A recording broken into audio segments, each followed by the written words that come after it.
Olá pessoal, sejam bem-vindos a mais uma palestra do Teoremas e Teorias. Hoje nós temos o prazer de receber o professor Antônio Cardoso do Amaral, que vai falar de problemas que ensinam, tá? O uso da Olimpíada de Matemática na sala de aula. O professor Amaral é um professor da UFP hoje, mas foi professor da rede básica por um bom tempo e tem um legado de contribuições para a educação do Estado e, quiçá, para a educação do país, tendo e sendo bastante importante para os alunos por onde ele passou. Professor, obrigado por aceitar o convite. A plateia é sua. Eu que agradeço, né? Tudo ok aí? Então, ele já me disse aqui, depois você edita isso, né? Que a bateria só dura 55 minutos. Eu entendi já o que ele quer dizer com isso. Às vezes, de fato, a gente pode se empolgar, porque a gente vai lembrando de situações e outras, e até porque também a fala começa, na verdade, por uma listagem mais alta. A fala, na verdade, é uma listagem de algumas situações, não mais do que 3. Em um outro episódio eu chamei... Tá ok aí? Em outro episódio eu chamei de causos, mas aqui eu vou chamar de situações. E eu queria que eu conseguisse, nesse intervalo aí de 55 minutos, eu conseguia, de fato, poder visitar 3 situações, porque eu estou chamando aqui o tema, o título da fala, de problemas que ensinam, é exatamente porque as situações escolhidas são situações que nos fazem, pelo menos imagino eu, a refletir muito sobre a prática do professor em sala de aula. Então, como foi apresentado, eu tenho uma experiência como professor da rede básica, do ensino fundamental e também do ensino médio.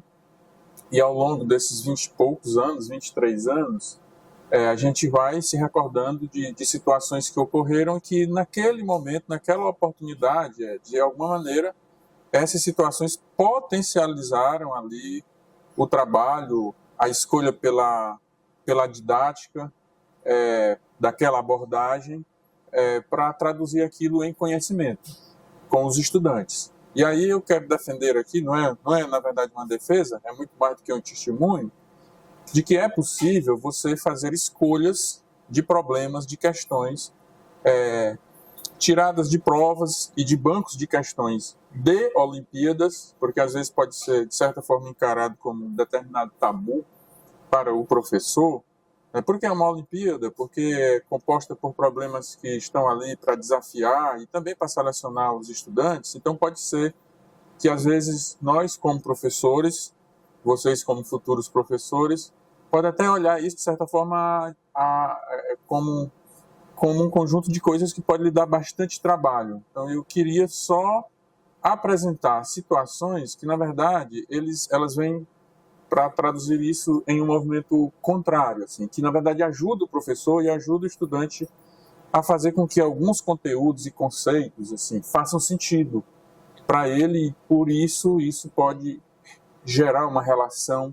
Se fizer sentido para o estudante, vai rolar uma química, vai rolar uma relação de afetividade, e o estudante, por sua vez, vai ter a chance de gostar daquilo, de gostar muito mais da matéria, de gostar mais da matemática. Na verdade, esse é o nosso desafio como professor. É essa disciplina que é reconhecida como aquela que os estudantes vão dizer que mais tem dificuldade, muitas vezes é culpa da maneira como a gente faz as nossas escolhas pela abordagem, né? E resultados de pesquisa, assim, existe bastante literatura, eu vou trazer algumas para cá, que mostram que as nossas escolhas, as nossas decisões sobre o que levar e a forma como abordar é muito decisivo para essa expectativa que é criada no estudante em relação aos conceitos. E é quando, na verdade, isso faz sentido, e isso reflete, de modo geral, para tudo que a gente enfrenta, né? Quando algo está fazendo sentido ali para a gente tem uma chance maior de aderir, tá?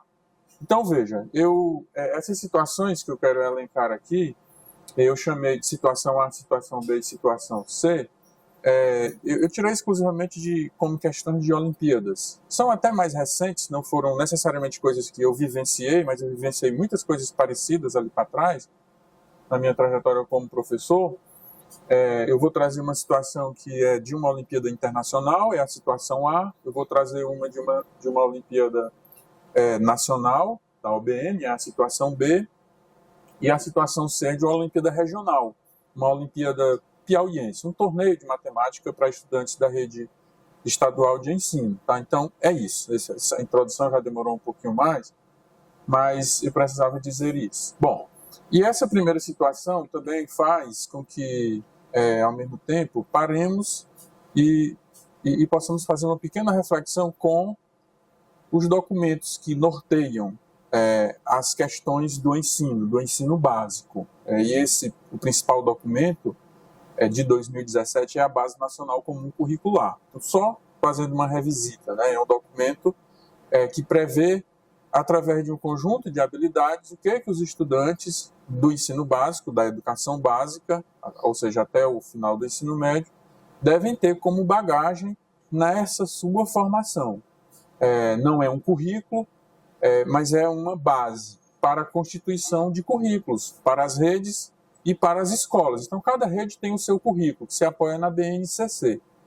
E esse foi um documento, assim, que ao pé da letra foi constituído através da escuta de pessoas, inclusive qualquer uma das pessoas que estavam aqui, inclusive porque aqui é o Centro de Formação Inicial de Professor, podia ter participado e colaborado na confecção desse documento que é a Base Nacional Comum Curricular, para que a partir dele as redes pudessem fazer os seus, como o Estado do Piauí tem o currículo do Piauí, tá? Em colaboração com muitos municípios que cooperaram, esse currículo é do Estado inteiro.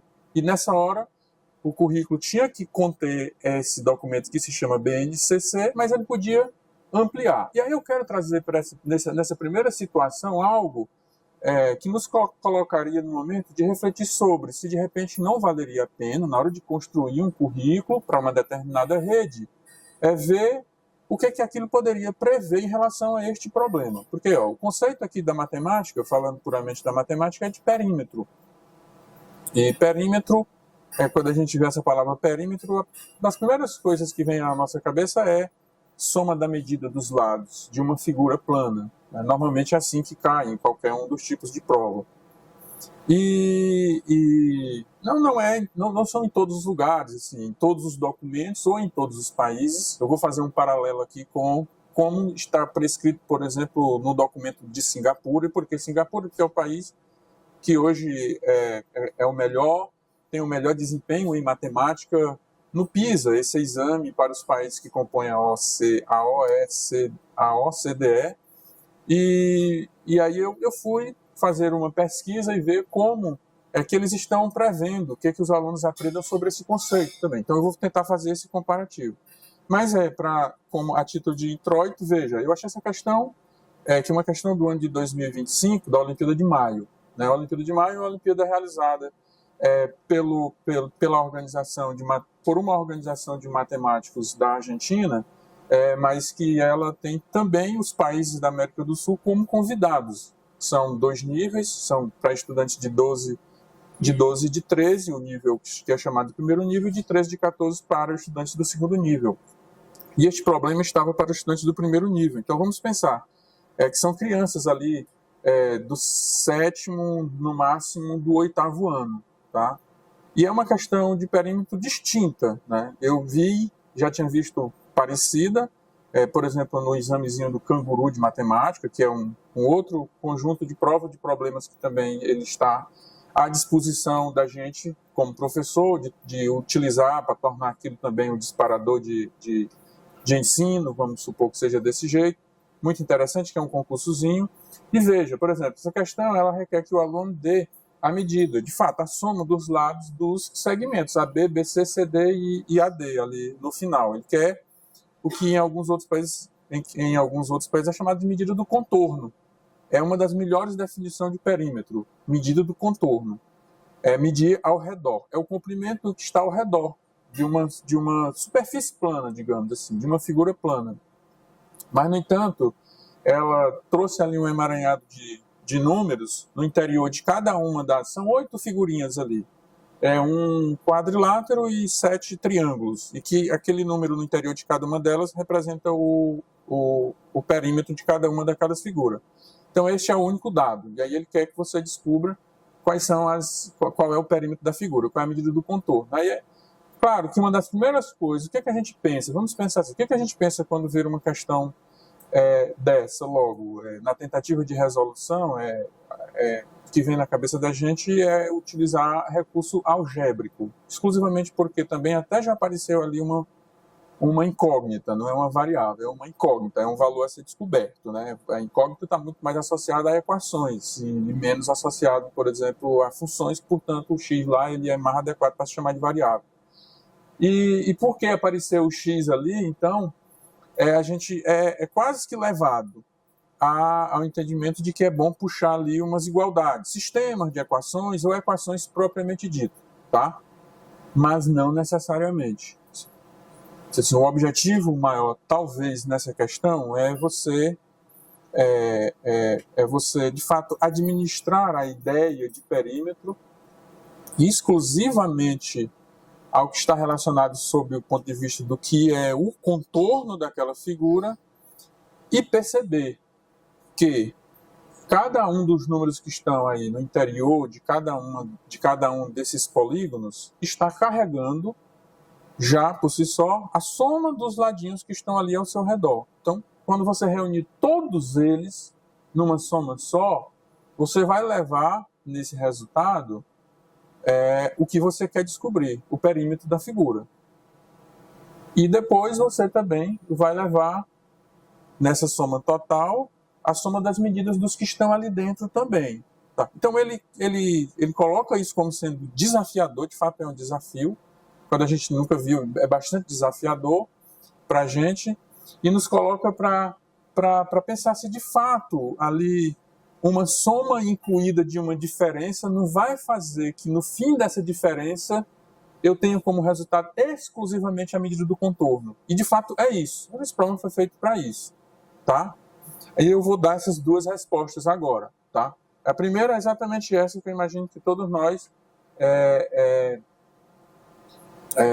podíamos pensar. Né?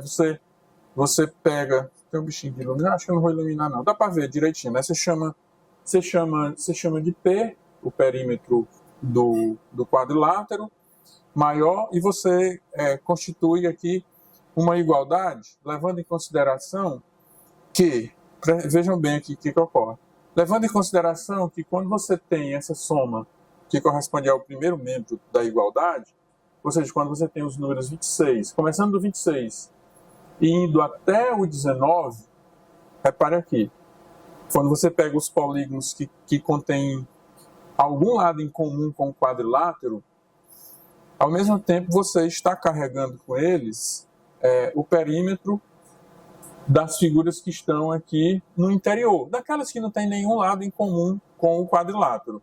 Tá? Veja aqui, ó, quando você pega o 26, ao mesmo tempo você leva esses dois lados. Quando você pega o 22, você está levando isso. Quando você pega o 33, você está levando esses três, esse ladinho. Então, quando eu somei esses três, repare que o 25 ele também foi carregado, tá? Ele foi na sacola. Então, isso significa que quando eu faço essa soma indo até o 23, o 19 eu não vou precisar não. Até disse que precisava o 19, mas nem vou. Quando eu vou até o 23, eu tenho... Veja, quando eu vou até o 23, eu tenho a soma de todos os segmentos que a figura contém. Repare como de fato é. Quando eu vou até o 23, eu tenho a soma de todos os pedacinhos que estão na figura.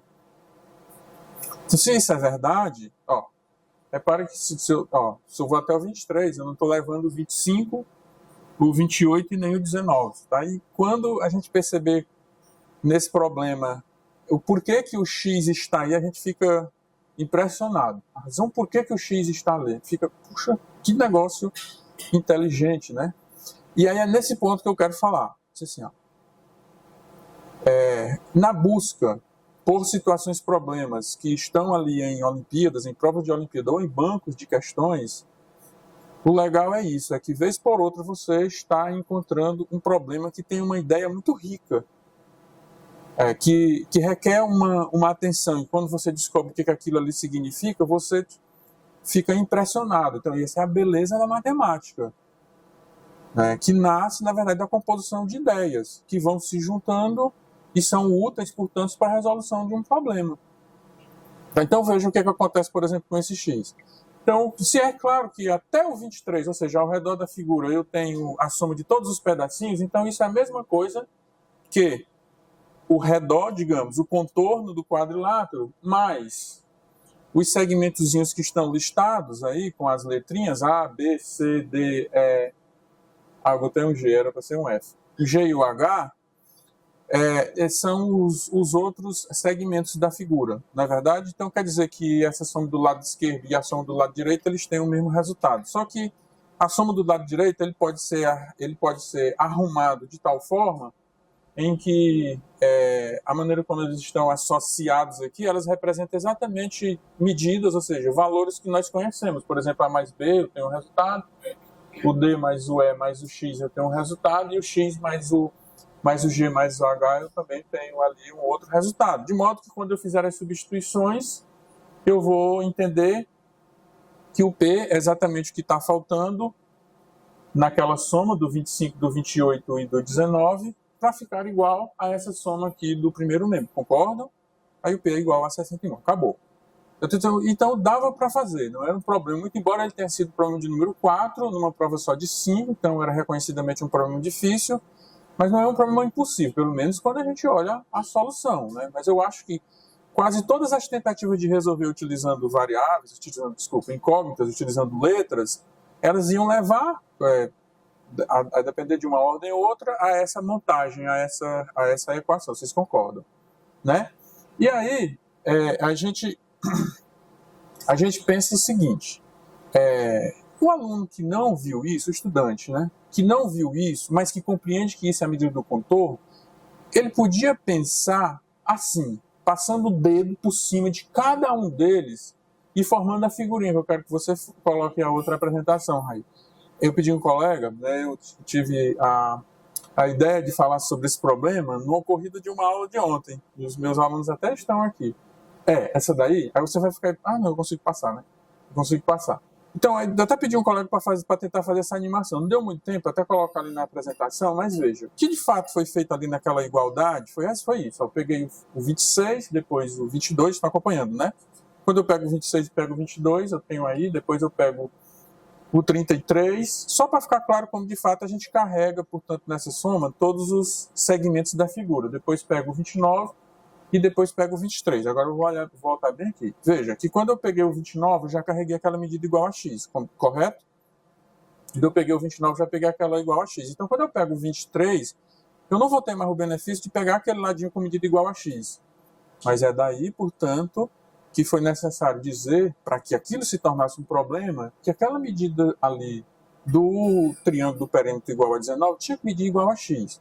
Para quando você fosse pegar agora o 23, portanto, eu ia ter que pegar quem? Não isso aqui, mas isso aqui também. Só que de um outro jeito. Eu vou pegar assim, portanto, tá? Vou pegar isso. Ainda continua sendo igual a 23. E todo mundo concorda, né? Então, aí veja que eu tenho 23.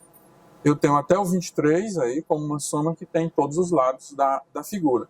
E aí, encerra porque, ao mesmo tempo, isso também é igual à medida do contorno, mas isso é a mesma coisa do que a medida do contorno, o P, mais exatamente esses daqui, que estão aqui internos. Aí eu somei duas vezes, porque eu quero aquele outro pedacinho lá igual a x, que estava faltando, digamos, entrar aqui na minha conta. Aí eu acho desse jeito. Quer dizer, espera-se também, eu imagino que seja possível, que o estudante pode, a partir do entendimento de fato do que é um perímetro, ele possa compreender de fato que isso é possível. Vocês não acreditam?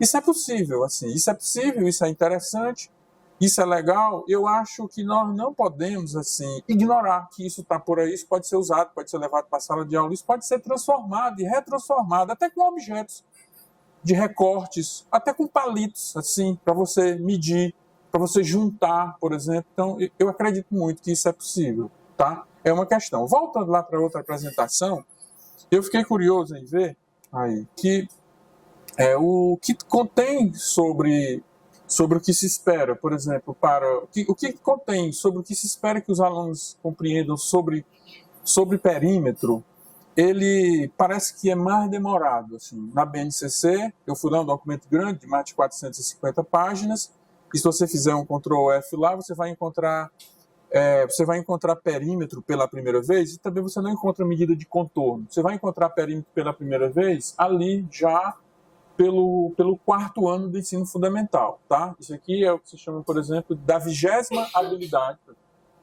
habilidade do 4º ano do ensino fundamental. É a hora como ele inicialmente sugere que algum material didático que for confeccionado com o objetivo de fazer com que o estudante adquira essa habilidade, ele vai lá para o 4º ano. Aí vem, tipo, medir e estimar comprimentos, incluindo perímetros. Tá, é válido. Medir e estimar comprimentos, incluindo perímetros, mas não só. É válido.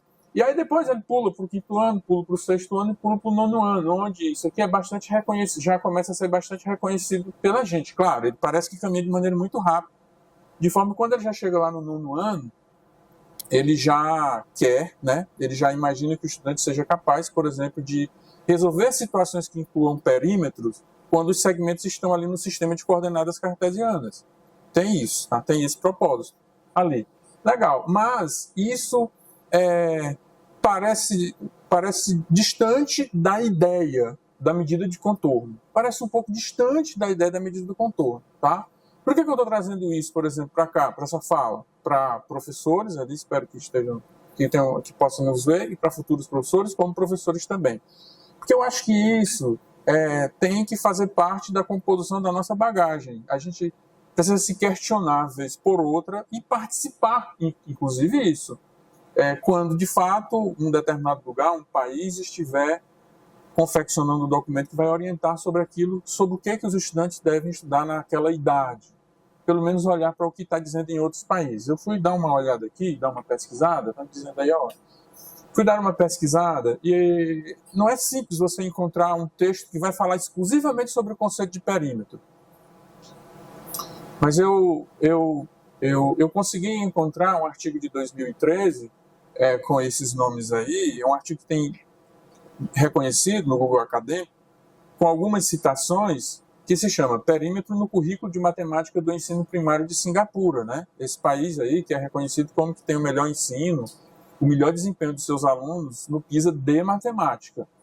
E eu achei tão interessante, por isso que eu trouxe para cá, os termos, pelo menos a preocupação. E não só exclusivamente como o que ele diz ali, que os conceitos de perímetro e de área são ensinados pela primeira vez no texto. A medida de comprimento é introduzida aos alunos em Singapura já no 1º ano do primário. E eu acho, que certamente deve ser, na melhor das acepções. Porque, veja, medida de contorno, você pode fazer isso com instrumentos, ao mesmo tempo com medida de área, né? Se a gente não for engessado ao ponto de querer falar de área via fórmula para calcular. A área é medida de superfície, é quantos quadradinhos cabe. Então, de fato, isso está ao acesso de crianças. Então, as crianças podem perceber isso cedo, do mesmo jeito como também podem perceber essa noção de perímetro cedo. Então, parece ser mais adequado quando você olha o que está previsto ali no currículo de um outro lugar. Tá? E aí eu quis chamar a atenção também sobre isso aqui. Ó. Uma resposta comum das crianças sobre o que perímetro significa inclui frases como distância ao redor de uma forma ou objeto. Essa é a ideia realmente sensível, digamos assim. Mas é a essência mais geral do conceito de perímetro. Tá? Distância ao redor de uma forma ou objeto. E veja onde que está a preocupação, por exemplo, a partir do 1º ano. Tem em algum lugar do texto, o texto é um pouquinho grande, que ele diz que o conceito de perímetro é mais sensível do que o conceito de área. É mais sensível, quer dizer, é mais difícil, talvez, de ensinar, ou até mais difícil do que aprender. Aí eu entro noutra seara, que daqui a pouco eu vou falar um pouquinho. É um negócio que se chama conhecimento pedagógico de conteúdo. Hoje está em voga, sim, está muito falado, tem bastante literatura que fala sobre isso. E, de fato, há um consenso de pesquisadores que professor de qualquer área, sobretudo de matemática, precisa ter um conhecimento de pedagogia, um conhecimento pedagógico mais do conteúdo. Você tem que olhar para o conteúdo e pensar sobre formas e sobre aspectos em que aquilo pode, de fato, se traduzir em algo ensinável.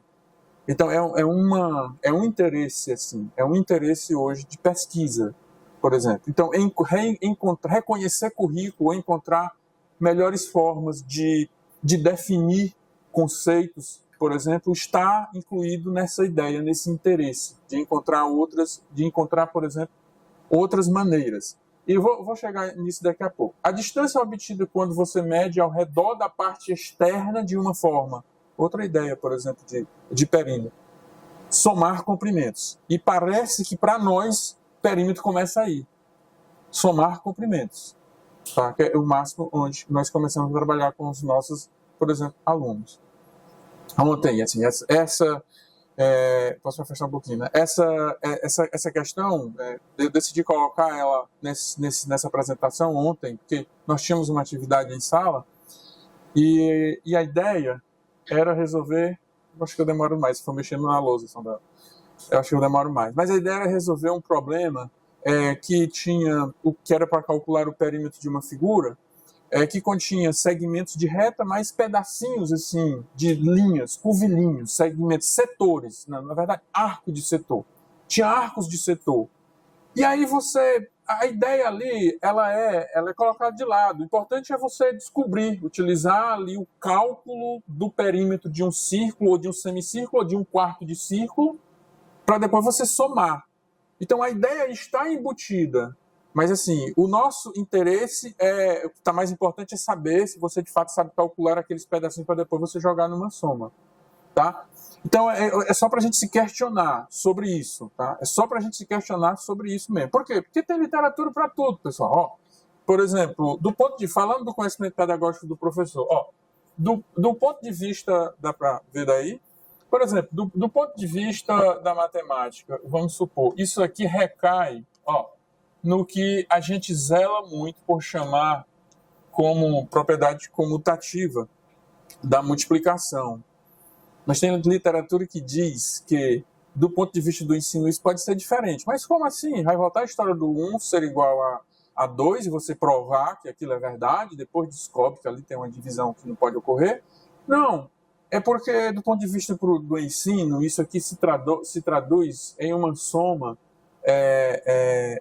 de 3 parcelas iguais a 50. 3. E ali se traduz em uma soma de 50 parcelas iguais a 3. Então, a criança que está iniciando a sua aprendizagem, ela lida melhor com essa transposição da soma para a multiplicação, no entendimento de que a multiplicação é uma soma de parcelas iguais. Concordam?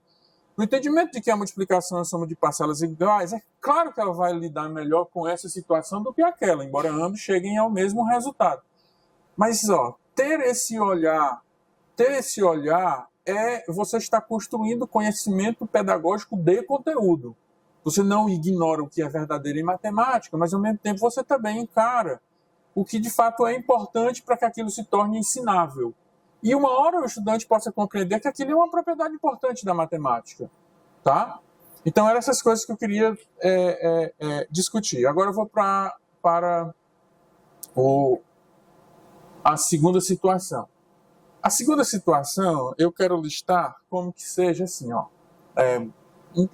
o tema, o dizer é esse aqui. Um bom problema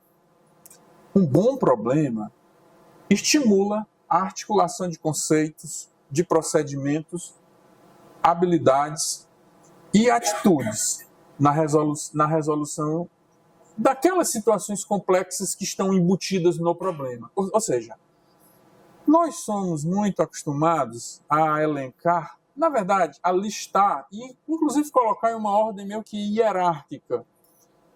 Primeiro você combina ali de umas coisas se chamar, sei lá, vamos chamar de axiomas ou de postulados, para você poder se apoiar em algo que daqui a pouco você constitui uma definição.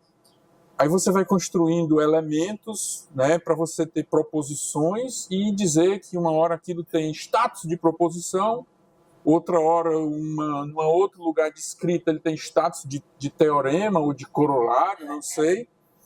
Mas nós temos, assim, do ponto de vista da matemática, as coisas, de certa forma, parece que organizada até chegar a hora de você aplicar aquilo na resolução de exercícios. Não é verdade? Não é assim que funciona? Mas, na verdade, o conhecimento não foi constituído segundo essa lógica, né? Ele foi constituído, em muitas das vezes, assim, motivado pelo desafio de você chegar em um determinado lugar, resolver uma determinada situação. Então, aquilo que era mais difícil, a menos elementar, poderia vir antes do que aquilo que é mais elementar. E aí, eu acho que, numa sala de aula, a gente precisa trabalhar nessa bagunça mesmo. Eu acho que a gente tem que misturar, porque cada pessoa vai, na sua cabeça, organizar as ideias e as coisas na medida como aquela cabeça funciona. Então, eu acho que a gente tem que fazer diferentes testes, diferentes arranjos, tá? E, às vezes, esse problema eu quero que ele se proponha para isso. Às vezes, um problema, ele é motivado ali, você escolhe um problema, você motiva ali um problema para resolver uma coisa e, ao mesmo tempo, você está compondo, você está trazendo a oportunidade para o aluno reconhecer conceitos, às vezes fórmulas, que nem precisou você colocar aquilo em uma sequência para depois que o aluno adquirir aquilo bem, você levar aquele problema. Tipo assim, deixa eu ver se eu consigo... deixa eu ver se eu consigo... Eu achei esse problema espetacular do ponto de vista do que tem um montão de conceitos, assim. E procedimentos. Tem um montão de conceitos e procedimentos que são reconhecidos na matemática e que eles não estão em uma lista de exercícios para você resolver. Não estão em uma lista de exercícios para você resolver. Ache o inverso da fração. Ache o que é o complementar, por exemplo, em um conjunto ou em um problema de probabilidade. Pense na ideia de complementar e faça um menos. E aqui esse problema ele coloca num lugar onde você faz essas realizações sem compromisso. Sem compromisso de antes você ter aquele pré-requisito. Então, eu acho que nós somos desafiados a colocar isso para os nossos alunos. Tá? Vocês concordam? Ou não? Mas, assim, é o que eu trago como a minha experiência adquirida. De já ter feito em sala... ou de, pelo menos, assim, olhar para uma situação e dizer assim, essa situação cabe para eu levar para a sala de aula, ou para alguém levar para uma formação de professor, ou para eu discutir. Tá? Então, é um problema da OBM. 2004, eu fiz uma adaptação, eu utilizei ela para colocar uma prova, certa vez, então eu só fiz uma adaptação, que eu vou dizer qual foi a adaptação que eu fiz. Vou tentar passar rápido, mas olha, um problema bem lúdico, de Olimpíada, como de fato são os problemas, assim, às vezes, de Olimpíada. Bem lúdico, aquela calculadora que opera de um determinado jeito, guardando interesse por algumas propriedades, que você tem que usar aquilo que foi realizado e concluir alguma coisa, gente. Essa operadora tem duas teclas. A tecla A transforma o número X, que está no visor, no seu inverso, em 1 sobre ele, né? Transforma o 2 em 1 meio, transforma os 5 meios em 2 sobre 5, mas é 1 sobre. E aí, quando você transforma o 5 sobre 2 em 2 sobre 5, mas como assim? Você pode postar um asterisco ali pro canto do quadro e dizer, não, porque na verdade isso é a operação do inverso, esse traço maior implica em divisão. Aí você pode aproveitar essa janela e ir lá para a divisão. O que é divisão? É uma ideia diferente quando se trata de medida, quanto cabe, por exemplo. Aí você pode associar isso a uma figura para você concluir que, de fato, aquilo se transforma naquele resultado. Tá? A multiplicação do 1 com o seu recíproco vai dar de uma fração que o seu recíproco vai dar igual a 1. Então, tem muitas oportunidades se você chamar a atenção para o aluno que ele precisa saber o que é 1 sobre x. Se você conseguir pescar, capitanear, fisgar o estudante, para que ele entenda que aquilo é um desafio. É um desafio para ele, eu preciso saber o que é 1 sobre x. Isso é muito melhor do que você colocar uma lista de exercícios, com questões que vão até a letra J, por exemplo, para você calcular o inverso. Tá? É muito melhor do que a gente tentar, eventualmente, colocar os alunos para se tornarem esse robozinho que, quando vê o negócio, transforma diretamente. Porque você acaba colaborando para uma formação de estudantes que parece ser meramente um feitor ali, mão de obra. Você entendeu o que eu estou dizendo? Assim, se a gente não se preocupar em atribuir sentidos, é uma fala de uma pessoa que eu vi em uma palestra, se a gente não se preocupar em atribuir sentidos para o que nós estamos ensinando, se a gente não se preocupar em atribuir sentido para que o aluno tenha que aprender, daqui a pouco, se alguém chegar e quiser ensinar que a Terra é plana, ele vai aceitar, porque ele absorve numa lógica que quem está ali à frente diz e quem está ali atrás capitaneia e aceita e leva. Não faz sentido, não faz sentido, tá? Você está entendendo o que eu estou tentando dizer? Então, essas questões, assim, valem muito para nós como professor, tá? E de matemática também, tá? De matemática também. Que esse negócio de neutralidade aí, por ser uma matemática, um negócio universal, não, a gente toma partidos nela também. A gente tem que se apropriar da matemática, porque ela tem que ser realmente fiel para nos fazer interpretar dados, interpretar resultados, saber usar para fazer uma escolha, para tomar as melhores decisões. Então, às vezes, os números e o problema pode expor uma questão social e você fazer uma interpretação verdadeira, tá? Sobre o que é importante um programa social do governo. Vamos olhar para os números. De fato, nós soubemos interpretar aqueles números estatisticamente verdadeiros. Então, se você tiver formado para aquilo, você vai saber avaliar e vai correr, por exemplo, das ditas fake news, daquelas informações que pega ali uma barra e bota da altura que pretende, dá um valor para ele, bota um 25% mais alta do que um 75%, e muita gente é pego. Por quê? Porque, de fato, não consegue identificar porque não aprendeu aquilo. Porque aquilo não fez sentido, portanto, o aluno não se apropriou, não se apegou àquilo enquanto era aluno, tá? Então, eu queria chamar a atenção que em problemas de matemática, a gente pode estar colocando os nossos alunos nesse exercício, de se questionar, de que aquilo faça sentido para eles. E aí, às vezes, pode vir uma matemática dura também. Tem uma matemática dura aqui dentro, tá? Desse problema. Então, pode ser desafiador também para aqueles alunos que querem avançar mais. Isso aqui pode até ser uma preparação para você fazer uma prova de Olimpíada e ganhar uma medalha. Então, tem para todo gosto. Tá? Você encontra questões, situações, problemas que podem ali estar ser levado para a sala de aula e que colocam todos os alunos, tá? Para saborear, digamos assim, para estar contemplado. Então, só para entender, esse problema colocaria o aluno assim, nesse desafio. E, portanto, se o item A dele é dizer assim, se na calculadora está o 5/6 e a tecla B é apertada, depois a tecla A é apertada, é só você lembrar o que significa, por exemplo, a tecla B. A tecla B transforma o número em 1 menos. Então, você faz isso primeiramente, e depois você faz o A, apertando o A, você vai encontrar ali o 6. Tá, e o problema ele começa a ser a partir do item B. Porque ele traz, por exemplo, nessa questão algo distinto, assim, distinto do ponto de vista do que o livro didático tem. Você não vê esse tipo de expressão no livro didático vou recordar, isso é para estudante do nível 2. Então, se era para o nível 2, isso é para estudante pensado para estudante do 8º ano. Por quê? Porque o aluno ali ele já tem alguma familiaridade com letra, com álgebra, tá? Alguma familiaridade com letra, com álgebra.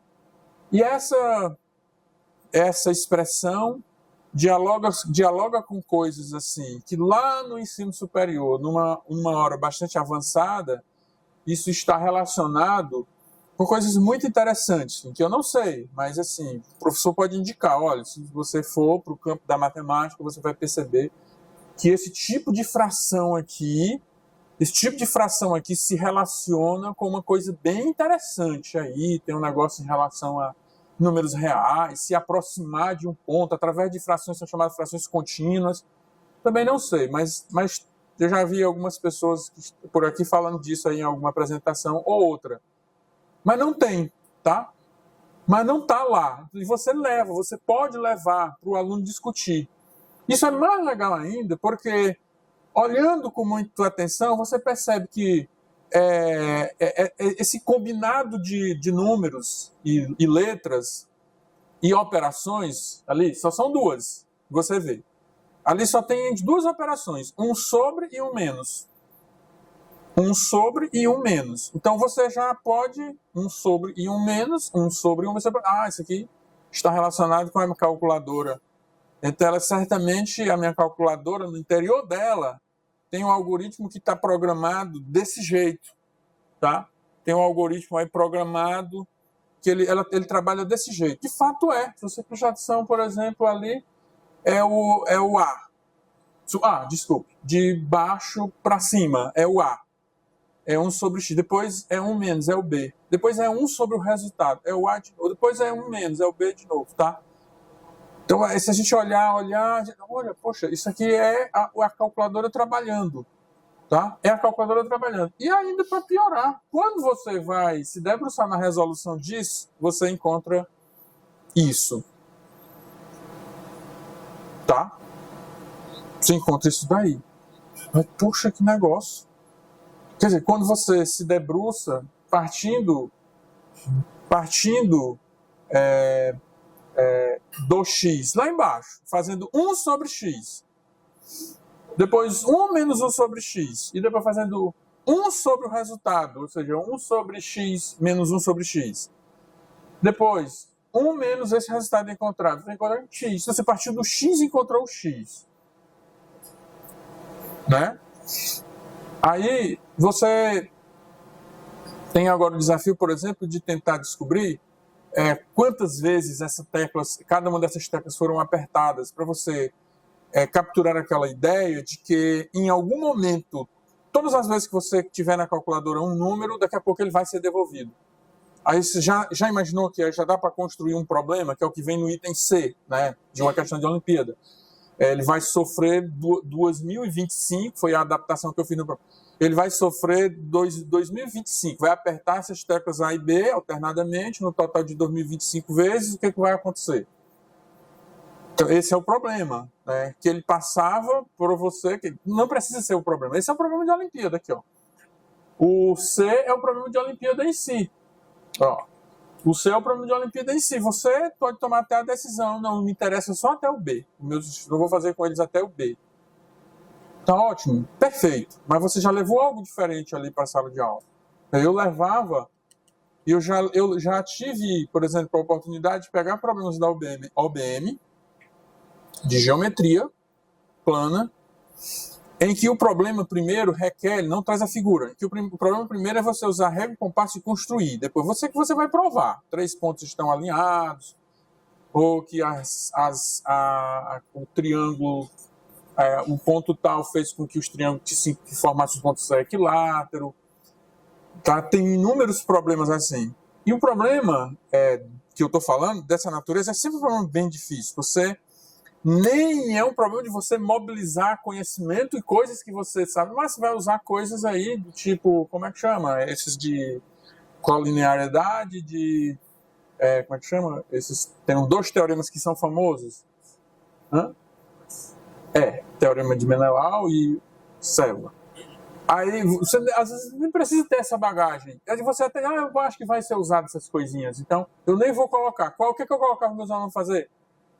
Só a construção. Já estou satisfeito. Então, se a gente conseguir construir usando régua e compasso, estou satisfeito. Tá? E aí depois, se eu for capaz de manipular, por exemplo, esse recurso do GeoGebra, aí eu vou trazê-lo aqui para a sala, e vou, com os estudantes, construir em conjunto para perceber aquilo que o problema está dizendo. Para perceber que, de fato, aqueles pontos estão sempre colineares. E qualquer construção feita no GeoGebra, partindo, cada aluno faz o seu. Você vai perceber que aquilo... Aí você coloca uma animação. Então, estou dizendo assim, tem recursos dentro de um problema, dentro desse negócio de Olimpíada. Tem recursos, tem coisa legal para se fazer. É como se eu já tivesse encerrado a minha fala. Estou contemplado. O que eu queria dizer, o recado que eu queria dar era isso. Daqui por diante eu vou colocar só mais situações. Se acalme aí. Daqui por diante eu vou colocar só mais situações. Por quê? Porque, veja, essa daqui é uma situação tal que houve... ainda tem aqui uma ideia de composição, de iteração, tá? De iteração, são muitas coisas. Aí o problema tem uma ideia, por exemplo, de aritmética com resto aqui. Cada pedacinho, são 6 que devolve, são 6 iterações que fazem devolver para o X. Então, na primeira interação, você deixa... A primeira interação dá isso, na segunda dá aquilo, na terceira dá aquilo. Então, você pode comparar com o resto do módulo 6, para você perceber que se isso foi feito durante 1000 operações, não era 2025, era 1000. Ah, não, o número inicial era 2025. Então, para você perceber o que ocorre com 1000 interações, você precisa perceber, por exemplo, como que o 1000 se comporta na divisão por 6, né? Que resto ele tem, para você perceber ali que quando você apertou 1000 vezes, de 6 em 6 ele vai voltar para o X, então, quando você aperta mais 4, que é o resto que vai sobrar, ele é quanto? Aí você iguala isso e acha, portanto, aqui o número que deveria estar, o número que deveria estar no visor, no começo. Esse aqui eu acho que é algum sinal. O número que estava no visor no começo, 2024 dividido para 2025, tá? Porque, ó, exatamente esse resto aqui. Era exatamente esse resto aqui. Quando você aperta 1000 vezes, ele vai dar esse número. Tá? Vai dar esse número aqui, tá? Mas assim, para mim pouco importa a maneira da resolução ou a engenhosidade do problema. Eu estou querendo falar sobre o que isso se mostra como capacidade da gente levar isso para a sala de aula. O que isso é importante, por exemplo, para o professor. Voltou aqui, Samuel. Tá? E aqui eu queria, por exemplo... tá. Então, foi o seguinte, dá uma mudadinha para o slide 3, o outro. Não, o outro é esse mesmo. Aí, ó, beleza. E aí eu queria dar uma pincelada. 3 lâminas, tá? Do tipo... Quando eu faço essa escolha de levar um problema desse para a sala, eu tenho percebido que isso adere de alguma forma a essa parte da literatura sobre educação matemática. Então, isso aqui é de educação matemática. E que é algo que eu estou disposto a me aprofundar, a entender. Mas tem um pesquisador reconhecido do campo da educação, que se chama Lee Schumann, que ele foi quem melhor organizou o que ele chama de conteúdo pedagógico, conhecimento pedagógico do conteúdo. Repito, eu já disse isso já hoje, né? A maneira como você olha para uma matemática, do ponto de vista matemático, a maneira como você olha para o conceito e olha sobre como que aquilo pode ser ensinado, né? Como que eu posso... É diferente do que a maneira como um matemático, falando em matemática, olha para um conceito. O matemático vai olhar para um conceito do ponto de vista de uma ferramenta para ele se apropriar daquilo, se apoiar e usar ou não como um instrumento de trabalho para sua pesquisa, tá? Isso é um matemático profissional. Isso é um matemático. Um outro campo da pesquisa de um educador matemático o coloca para olhar para esse mesmo conteúdo, tá? Coloca para olhar para esse mesmo conteúdo. Eu gosto de um exemplo bem bacana. Então, assim, você generaliza esse negócio de média aritmética. Eu falei isso várias vezes. Esse negócio de média aritmética, eu vejo isso muitas vezes do tipo assim, você pensa média aritmética e vê na sua cabeça exatamente uma conta, que você soma uma lista de números e divide pela quantidade. Tá? E assim a gente ensina. No fundo, aquilo que é o resultado dessa conta que eu acabei de citar, significa que você quer ali encontrar um número que substitua todos aqueles de uma lista e a soma não altera. Isso é uma outra forma de dizer da média aritmética. Então, esse jeito, primeiramente, que eu falei, é uma conta que me dá um resultado. Média aritmética. Se chama média aritmética. Definido como média, muitos livros definem como média aritmética essa conta, né?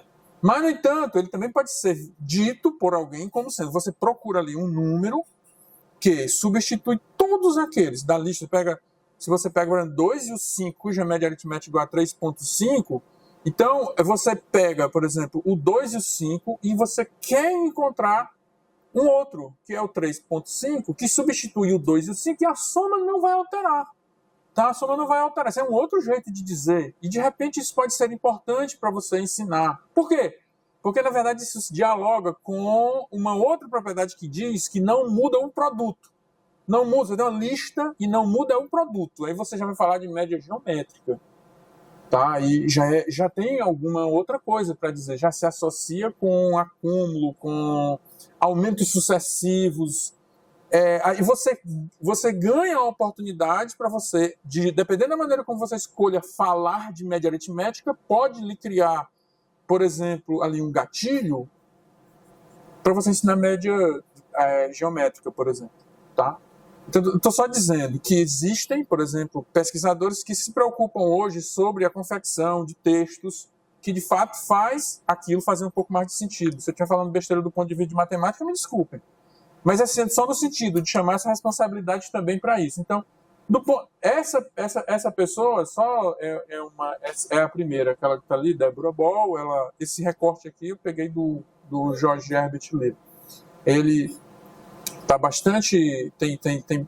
Tem muitos estudos, o Jorge, sobre conhecimento pedagógico do conteúdo. Está fazendo bastante coisas, inclusive a Olimpíada de Professoras de Matemática é uma prova que contém problemas sobre isso, e não sobre resolução de problemas, tá?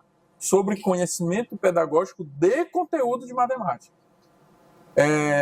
O Jorge está com uma equipe à frente fazendo isso, problemas são muito interessantes, e se apoiando em pesquisas dessa pessoa aí que é de fora, a Deborah Ball, por exemplo. E isso se chama conhecimento pedagógico do conteúdo. Passa mais um aí que eu vou só dizer aqui. Eu não vou ter tempo de falar.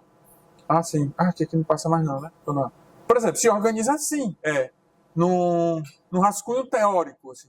No rascunho teórico, esse negócio se chama conhecimento pedagógico de conteúdo, se organiza assim. Quase que tem compromisso de separação, não. Mas se for obrigado a separar, é como se de um lado tivesse a preocupação, por exemplo, com o conteúdo em si, tá? Tivesse a preocupação com o conteúdo em si, mas de um outro também tivesse a preocupação com o currículo e sobre como abordar o conteúdo, sobre como você comunicar o conteúdo que está desse outro lado. Tá? Então, isso seria chamado de conhecimento pedagógico. Tá? Então, tem. Aí, se eu não tivesse demorado tanto, Sandra, eu ia dar um exemplo aqui que tem aqui para trás, na frente, mas vou voltar lá para o outro. Tem uma situação que é interessante. Aí, esse problema já é um problema, passa. Isso, pronto. Aí ele já é de uma Olimpíada que está na sua terceira edição. Essa Olimpíada é estadual, para estudantes da rede pública. E este problema, como a maioria dos problemas de Olimpíada, são sempre baseados em que já aconteceu, é sempre um desdobramento, é sempre uma situação que vem mais ou menos desse jeito. E aí, eu tive uma participação na criação dele. A redação não ficou legal, né? Eu já até me acuso de responsabilidade disso. A redação não está muito legal. Por quê? Porque é difícil elaborar um problema, né? Porque você precisa testá-lo, você precisa realmente verificar que tipo de crítica você vai receber de quem olhou sem qualquer viés. Né? Então, teve uns problemas. Por isso eu trouxe aqui, porque eu vou ser capaz de explicar o que o problema queria. Qual era a ideia do problema. Tá? Mas o problema é porque eu achei isso bem bacana, porque ele traz uma outra ideia matemática, que é muito mais de cunho do jargão olímpico do que não está previsto em BNCC, em currículo nenhum, mas eu acho um erro você não ter, como estudante, a oportunidade de saber o que é uma invariante. Essa coisa assim, que se repete independente dos acontecimentos anteriores, vai sempre correr para aquele mesmo lugar. E aqui ofereceu essa oportunidade para os alunos se debruçarem sobre essa ideia de invariante. Então, o problema era assim, era um polígono regular, vou dizer. Era o quinto problema da prova, era um polígono regular em que o exercício dele, polígono regular fixo, tá?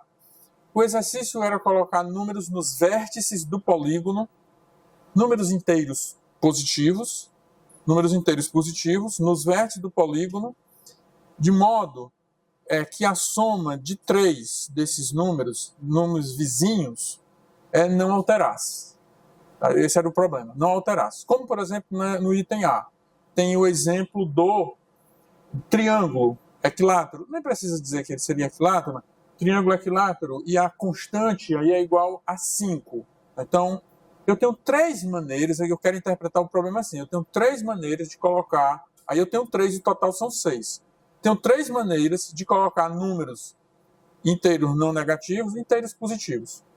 Nos vértices de um triângulo, são 6, aí eu já tenho 3, em que a soma é igual a 5. Essas três estão aqui, que inclusive duas delas utiliza o 2, 2, 2 e 1, e um outro utiliza e o terceiro utiliza 2 1s e um 3, e vão ter outras 3 em que ele vai só fazer uma rotação numa dessas, só fazer um outro arranjo numa e pegar mais 2 daquele que ali, cada vez que o 3 está naquele canto ali, está em um dos cantos, ele tem uma forma diferente de você ter um resultado, tá? Por exemplo, a resposta, os outros 3 que estão faltando é esse, tá? Isso aqui era um exercício. O exercício A era você desenhar 3 outros, eu dizia que eram 3 outros triângulos que você colocava números nos seus vértices, de modo que a soma deles 3 era igual a 5, tá? E o problema foi aí. Eu poderia ter botado um quadrilátero, um quadrado, que aí ficou como se fosse a soma dos 3 e não dos 3 vizinhos, entendeu? Por exemplo, no outro já era um hexágono, vai lá. Por exemplo, vai lá. Isso, por exemplo. O outro era um hexágono. Mas por quê? O objetivo, de novo, era colocar agora 3... Não, era preencher todo o hexágono, com números inteiros positivos, de modo que a soma de 3 vizinhos permanecesse igual a 5. Repare, cada um deles está satisfazendo, tá?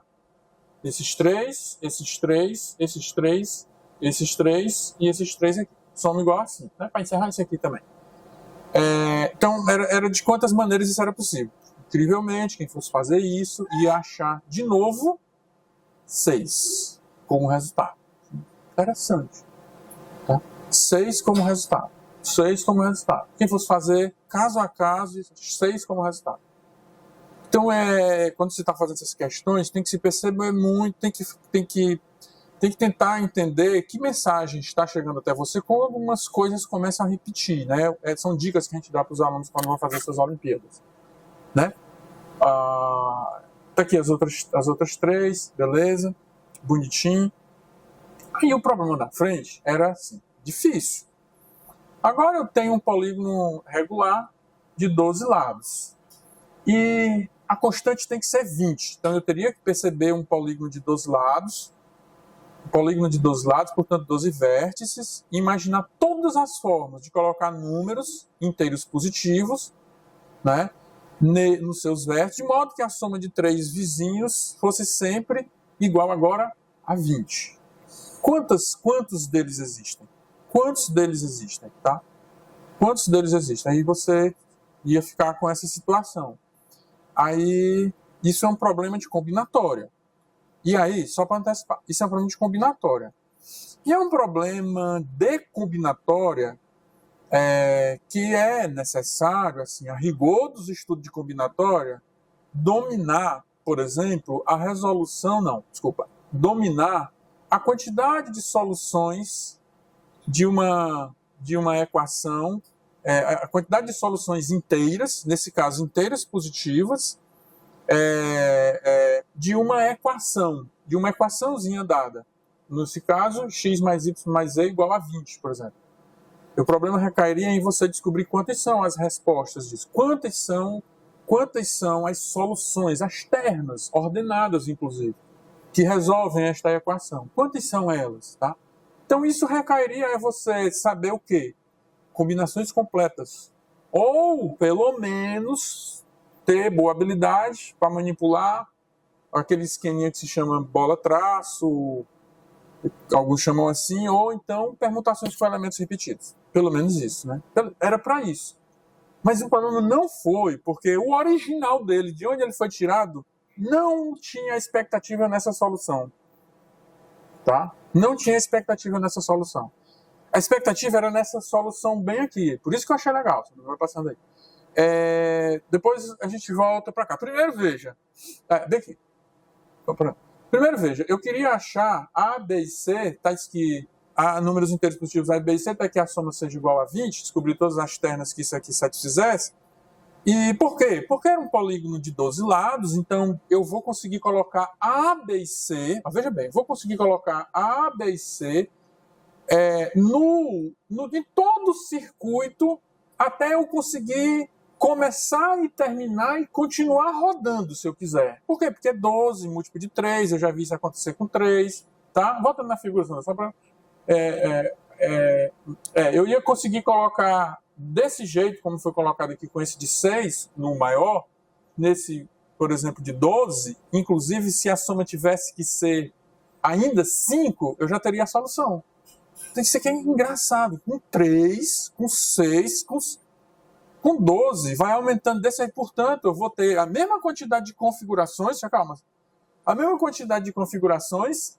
Eu tenho que terminar esse problema. Aí, sim, isso é uma invariante. Tá? É a invariante que está embutida nesse problema. Mas aqui não, ele ficou difícil porque a soma tem que ser igual a 20. Tá? Porque a soma tem que ser igual a 20. Então a solução teria que vir daqui, Sondal. Eu vou entrar bem aqui, por exemplo. Bem aqui. Ó, um estudante não tem conhecimento qualquer sobre esses assuntos, digamos assim, sistemas assim, mais delicados de combinatória, ele poderia, por tentativa, fazer isso, chegar nessa conta aqui.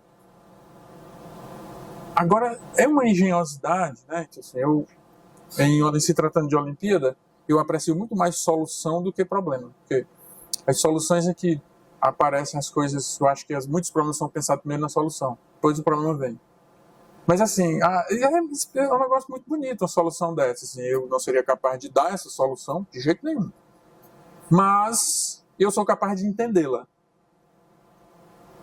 E quero traduzir para os alunos. Então, e aí esse é o papel do professor. Eu sou capaz de entendê-la e quero traduzir para os alunos. Embora eu não seja capaz, por exemplo, eu não me acho capaz, por exemplo, de dar. Mas olha só, por exemplo, se eu quero resolver o problema que descobrir A, B e C, que satisfaz a igualdade, não, Gustavo? E, por tentativa, eu posso supor o A igual a 18 e não ter problema. De carregar ele até o A igual a 1. Eu vou conseguir. Eu vou supor o A igual a 18, é o primeiro, tá? Porque quando você pensa num A igual a 19, não é permitido o 0. Então, o primeiro, de trás para frente, tem que ser o 18. Então, eu posso pensar no A igual a 18 e descer até o 1. E dá certo. E ele vai dar uma quantidade, ele vai dar uma sequência de possibilidades que vai aumentando uma. Quando o A igual a 18, só tem um par. Ah, mas eu não vou supor agora o B também igual a 18, o C igual a 18? Vou, mas não agora. Agora eu vou fixar o A. Tá? Eu vou contemplar, na medida que eu vou descer, eu vou contemplar o B e o C igual a 18. Tá? Quando? Quando o A for igual a 1. Tá? Lá embaixo. Sem problema. Sem prejuízo. Melhor dizendo, sem prejuízo. Então tá aqui o 2, quando o A é igual a 17, eu já tenho 2 pares de possibilidades. Quando A é igual a 16, eu já vou ter 3 pares de possibilidades. Quando A é igual a 15, eu já vou ter 4 pares de possibilidades. Na verdade, eu até reparei, estava fazendo isso na sala de aula, agora recentemente, há 2 semanas, esse mesmo problema, e o aluno reparou imediatamente. Professor, é engraçado. Quando A é igual a um número, a quantidade de possibilidades junto com ele dá igual a 19. Pronto, então isso vai fazer você carregar até o 1, né, que ele vai dar 18 possibilidades. Quando o A for igual, ele vai dar 18 possibilidades, então você tem essa soma. E é verdade isso, né? Repara, que é verdade, ele vai aumentando. Tá? Isso é impressionante. Muito embora você pode, por culpa de quê? Porque a gente tem o costume de pegar um problema e estar tentando arrancar dele conteúdos de matemática que nos ajudam a resolver aquele problema. Não, isso é bom quando você vai fazer uma prova, um teste, um concurso. Você precisa, de fato, ter essa bagagem, né? Mas do ponto de vista do ensino, é muito bom você ficar pensando em possibilidades. E aí eu também não... Eu fui também fazer a resolução aí que é tradicional, tá? Então eu vou passar mais rápido em relação à bateria, por exemplo. Então, uma figurinha que de fato você percebe todos, uma figurinha que de fato você percebe todos, o A, B e C, formando ali o circuito, tá? Só preciso agora eu saber todas as vezes quem são, por exemplo, as possibilidades de A, B e C. O problema pode ser modelado por este, né? Ou seja, achar quantas são as soluções dessa equação para A, B e C a partir do 1, A, B e C a partir do 1. Só para dizer que isso recai no problema de combinatória e que o argumento tradicional é, de fato, você fazer uma substituição, chamar o A de um x mais 1, B de um y mais 1, aí você transforma naquela outra equação ali. Aí quando você transforma naquela outra equação, você agora já sabe resolver, porque agora você não está mais impedido de usar só inteiros positivos. Só lembrando, só relembrando aí como que a gente faz naturalmente. Aí a gente resolve. Qual é o número de soluções daquela equação? Há uma objeção em relação com a quantidade de solução. Para cada solução daquela, tem uma solução daquela outra também. Dá uma passada, Sandra, por favor.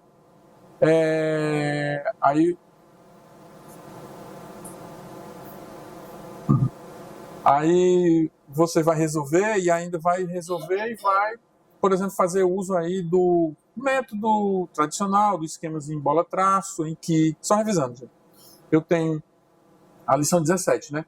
Eu tenho 17 tracinhos e só preciso de 2 sinaizinhos de mais.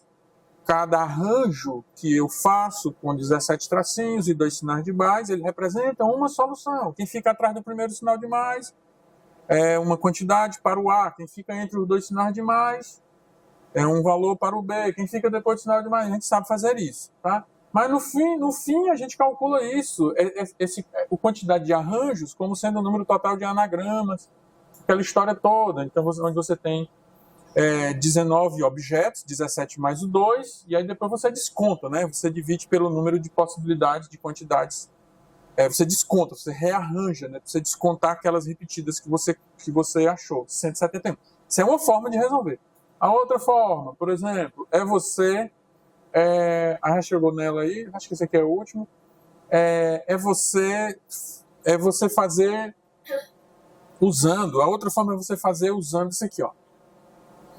É você fazer usando esse chamando para o jogo, colocando em cena esse número combinatório aqui. Pode chamar número combinatório aqui, esse binomial. 19 escolhe 2. Aí quando eu vi essa resposta, eu não entendi.